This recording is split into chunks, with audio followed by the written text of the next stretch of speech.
Hello everyone, welcome back to the channel.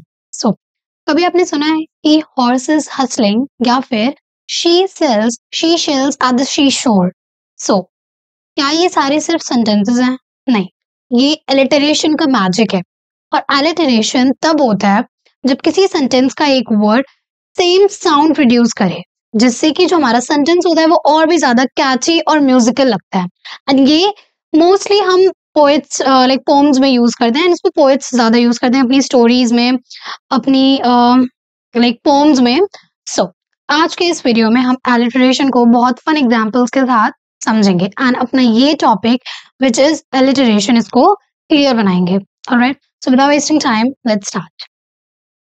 Alright, so सबसे पहले let's see figure of speech based on sound. तो alliteration क्या होता है? एक ऐसा फिगर ऑफ स्पीच है जो किस पे बेस्ड है? साउंड पे। So the figure of speech focus on the sounds of words. They help to create rhythm, musicality, and emphasis in writing and speech. So जो figure of speech और sound होता है ये किस पे ज्यादा फोकस करता है? आपके सेंटेंस को और भी ज्यादा म्यूजिकल बनाने में, एक रिदम पे फोकस करता है, जिससे आपकी जो भी स्पीच है, जो भी आपका कोई भी राइटिंग टॉपिक है, कोई भी पोम है, कुछ भी है, वो और भी ज्यादा इंटरेस्टिंग लगे। ठीक है ना? Alliteration. Alliteration is the repetition of the same consonant sound at the beginning of nearby words. It makes sentences more rhythmic and memorable. Alliteration क्या होता है? Alliteration होता है हमारा, जैसे कि फॉर एग्जाम्पल अगर मैं एग्जाम्पल लूँ, हॉर्स इज हसलिंग, तो जो एच का साउंड है वो बार बार रिपीट हो रहा है, तो that is what alliteration is. ठीक है ना? It repeats the same starting sound in multiple words. तो जो स्टार्टिंग का जो लेटर होता है, आपका जो पूरे वर्ड का जो स्टार्टिंग लेटर होता है, उसका ही साउंड आपके पूरे सेंटेंस में रिपीट होता रहता है। It makes the sentence sound more interesting and musical. तो ये आपके सेंटेंस को और भी ज्यादा इंटरेस्टिंग साउंड करवाता है एंड बहुत ज्यादा म्यूजिकल लगता है आपका sentence. Next, it is often used in poetry, tongue twisters and brand names.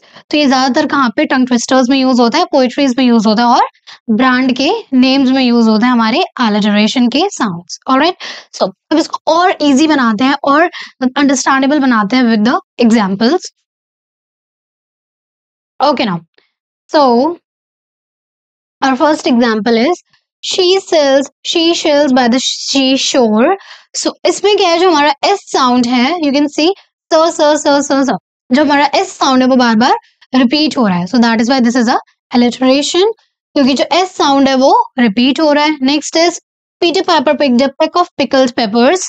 Again this is an alliteration, क्योंकि जो p का साउंड है वो रिपीट हो रहा है। The big brown bear with the bold boy, इसमें बी का साउंड रिपीट हो रहा है। Lazy lions love lying in the sun, L sound is getting repeated, that is why this is an alliteration. Next is Tim took 10 tiny turtles to the town. Tim took 10 tiny turtles to the town. Again T sound is getting repeated, so this is an alliteration.